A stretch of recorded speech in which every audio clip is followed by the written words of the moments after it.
ஒவ்வொருத்தரும் நம்ம வீட்டுக்கு செலவு வந்து எவ்வளோ செஞ்சுருக்கோம் அப்படிங்கிறத கணக்கு போடுவோம். ஓகேங்களா? அதை என்னன்னு சொல்லுவோம்? செலவு கணக்கு, எக்ஸ்பென்சஸ் இந்த மாதிரிலாம் சொல்லுவோம். அதே இது ஒரு நாட்டு வந்து செலவு கணக்கு பண்ணிச்சுன்னா அதை என்னன்னு சொல்லுவோம்? அதுதான் ஜிடிபி அப்படிங்கிறது. இந்த ஜிடிபியுடைய முக்கியத்துவம் என்ன? அது எதுக்காக வந்து எல்லா நாடுகளும் பயன்படுத்துகிறாங்க? அதை எப்போலேருந்து பயன்படுத்துகிறாங்க அப்படிங்கிறது தான் நாம் இந்த வீடியோவில் பார்க்க போகிறோம். வாங்க வீடியோக்குள்ளே போகலாம். இது ஜிடிபி அப்படின்னா என்னன்னு பார்க்கலாம். கிராஸ் டொமஸ்டிக் ப்ராடக்ட் அப்படிங்கிறதோட ஒரு சுருக்கம் தான் ஜிடிபி அப்படின்னு சொல்கிறாங்க.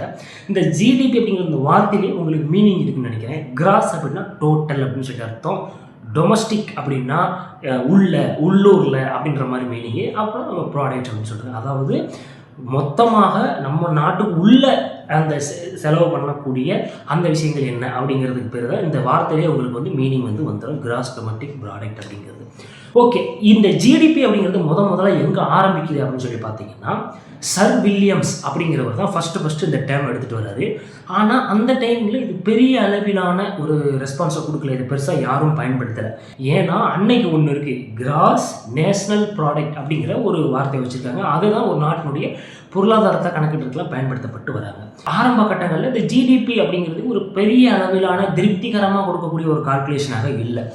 இப்போ என்ன நடக்குதுன்னா, டச்சுக்காரங்களுக்கும் ஆங்கிலேயர்களுக்கும் வரி பிரச்சனை வருது. இப்படி இவங்களுக்கு வரி பிரச்சனை நடந்துட்டு இருக்கும்போது இந்த கால்குலேஷன்ஸ் எல்லாம் ஈஸியாக எடுத்துகிட்டு வரதுக்காக வேண்டி இந்த ஜிடிபி அப்படிங்கிற கால்குலேஷனை கொஞ்சம் டெவலப் பண்ணுறாங்க. எப்போ 1695 சார்லஸ் டேவனண்ட் அப்படிங்கிறவர்.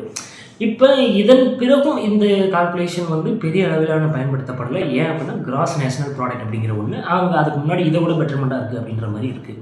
இன்றைக்கி நாம் பயன்படுத்தக்கூடிய இந்த நவீன ஜிடிபி கால்குலேஷன் அப்படிங்கிறது 1934 தான் கொண்டு வராங்க. இதை யார் கொண்டு வராங்க அப்படின்னா, சைமன் குஸ்னெட்ஸ்லால் அப்படிங்கிறவர். இவர் வந்து அமெரிக்காவுடைய காங்கிரஸ் அப்படின்னு சொல்லுவாங்க. அது அமெரிக்காவுடைய காங்கிரஸ், அது ஒரு கட்சி கிடையாது, அது ஒரு சட்டசபை. அந்த சட்டசபைக்கான பேரை வந்து இந்த அமெரிக்க காங்கிரஸ்ன்னு சொல்கிறாங்க. அதனுடைய அறிக்கையை வெளியிடுறதுக்காக வேண்டி இந்த ஜிடிபி அப்படிங்கிறது பயன்படுத்தப்படுது. இப்போ என்ன ஆகுது? அதுக்கப்புறம் 2ஆம் உலகப் போர் வந்து அந்த 2ஆம் உலகப் போரில் நிறைய நாடுகள் தங்களுடைய பொருளாதாரத்தை ஈஸியாக கணக்கிடுறதுக்காக வேண்டி இந்த ஜிடிபி அப்படிங்கிறத பயன்படுத்திட்டு வராங்க. அதுக்கப்புறம் இந்த ஜிடிபியினுடைய வளர்ச்சி மிகப்பெரிய அளவில் வருது. சரிங்க, இப்போ வந்து இந்த ஜிடிபி அப்படிங்கிறது எப்படி வந்தது அப்படிங்கிறதுக்கானதை பார்த்துட்டோம். அடுத்து இதை எப்படி கால்குலேஷன் பண்ணுறாங்க? நம்ம வீட்டில் என்ன செய்வோம்? கத்திரிக்காய் செலவு, மண்டைக்காய் செலவு, டிவி, அப்புறம் பெட்ரோல் இப்படின்னு கணக்கு போடுறோம்ல. இதே மாதிரி தான் ஃபஸ்ட்டு கவர்மெண்ட் என்ன செய்வாங்கன்னா, நம்ம நாட்டில் இருக்கவங்க என்னென்ன வாங்கினாங்க. நீங்கள் ஒரு பேஸ்ட் வாங்கினாலும் சரி, ஒரு கார் வாங்கினாலும் சரி, அப்புறம் வந்து ஒரு சின்னதாக எந்த பொருள், ஒரு ஊக்கு வாங்குறீங்களா அப்படின்னு சரி, ஒரு சேஃப்டி பின்னு, அதெல்லாம் இது எல்லாமே இந்த செலவெல்லாம் எடுத்துக்கிறோம். இப்போ இதெல்லாம் வாங்கியிருக்காங்க, இதெல்லாம் 100 ரூபான்னு எடுத்துக்கலாம். ஓகேவா? இப்போ நம்ம என்னென்ன இன்வெஸ்ட்மெண்ட் பண்ணோம், அதாவது ஒரு பில்டிங் வாங்குறதாகட்டும், ஒரு சொத்தில் இன்வெஸ்ட் பண்ணியிருப்போம், ஒரு ஃபிக்ஸ்டு டெபாசிட்டில் இன்வெஸ்ட் பண்ணியிருப்போம், போஸ்ட் ஆஃபீஸில் இன்வெஸ்ட் பண்ணியிருப்போம், இந்த மாதிரி நிறைய விஷயங்கள் இன்வெஸ்ட்மெண்ட் பண்ணியிருப்போம் இல்லையா? அதை எடுத்துக்குவோம். அது ஒரு 100 ரூபாவும், இது இன்வெஸ்ட்மெண்ட் பண்ணது ஒரு 100 ரூபா, அப்போ 200 ரூபாச்சா? அதுக்கப்புறம் கவர்மெண்ட் வந்து எவ்வளோ செலவு பண்ணுது? அவங்க இந்த பாலம் கட்ட, அதை கட்ட, இதை கட்ட அப்படின்னு சொல்லிட்டு அவங்க செலவு பண்ணியிருப்பாங்க இல்லையா? அதெல்லாம் ஒரு 100 ரூபா வச்சுப்போம். ஸோ அதாவது நம்ம பொதுமக்களுடைய செலவு 100 ரூபா, இன்வெஸ்ட்மெண்ட் 100 ரூபா, இப்போ கவர்மெண்டோட செலவு 100 ரூபா, 300 ரூபா ஆச்சு. ஓகேவா? இப்போ இது எல்லாத்தையுமே வந்து என்ன செஞ்சுருப்போம்? நம்மளாம் தயாரிச்சிருக்க மாட்டோம். எங்கே இருந்தாலும் வாங்கியிருப்போம். சில பேருக்கு சில பொருட்கள் நம்ம கொடுத்துருப்போம். அப்போ கடைசியில் என்ன பண்ணணும்? என்ன நம்ம வந்து வெளிநாட்டுக்கு ஏற்றுமதி பண்ணணும், என்ன இறக்குமதி பண்ணணும், இதுக்குள்ள வித்தியாசம். இப்போ வந்து ஒரு 100 ரூபாய்க்கு ஏற்றுமதி பண்ணியிருக்கோம் அப்படின்னா, இறக்குமதி வந்து ஒரு 50 ரூபாய்க்கு பண்ணியிருக்கோம். ஏற்றுமதி வந்து 100 ரூபா, இறக்குமதி 50 ரூபா, கழிச்சா 50 ரூபா. அது ஒரு 300 ரூபாயும், இது ஒரு 50. அப்போ எவ்வளோ ஆச்சு? 350 ரூபா ஆச்சு. இதைத்தான் நம்ம நாட்டினுடைய ஜிடிபி அப்படின்னு சொல்லுவாங்க. 350 ரூபா நம்மளுடைய ஜிடிபி கால்குலேஷனில் வந்துருக்கு. இப்போ இந்த 350 வச்சு அவங்க என்ன தெரிஞ்சுக்கிடுவாங்க? இதிலிருந்து எப்படி பொருளாதாரம் முன்னேறுது அப்படின்றத நம்ம தெரிஞ்சுக்கிறது அப்படின்னு பார்க்கலாம். அதாவது 350 ரூபான்னு இருக்குது. இப்போ நம்ம நாட்டில் வந்து 35 பேர் இருக்கிறாங்கன்னு வச்சுக்கோங்க.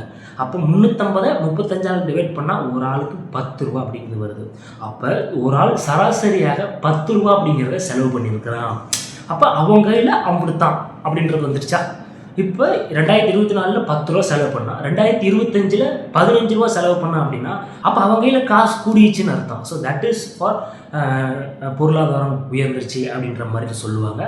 ஸோ இந்த கால்குலேஷனை வச்சு ஒரு தனி மனிதனுடைய செலவு அப்படிங்கிறது எவ்வளோ வரும், ஸோ அந்த தனி மனிதனுடைய செலவை நம்ம இன்க்ரீஸ் பண்ணுறதுனால இந்த நாட்டினுடைய பொருளாதாரம் அப்படிங்கிறது கூடும் அப்படிங்கிற ஒரு ஒரு பேசிக் கால்குலேஷனுக்காக வேண்டி தான் இந்த ஜிடிபி அப்படிங்கிறத பயன்படுத்துகிறாங்க. இந்த ஜிடிபி அப்படிங்கிறது இன்றைக்கி இந்தியா மட்டும் இல்லை, உலக நாடுகள் எல்லாருமே பயன்படுத்திட்டு வந்துட்டுருக்குறாங்க. ஓகேங்க, மீண்டும் ஒரு வீடியோவில் சந்திப்போம். அதுவரை உங்களிடம் விடைபெறுவது பொன்ராஜ்.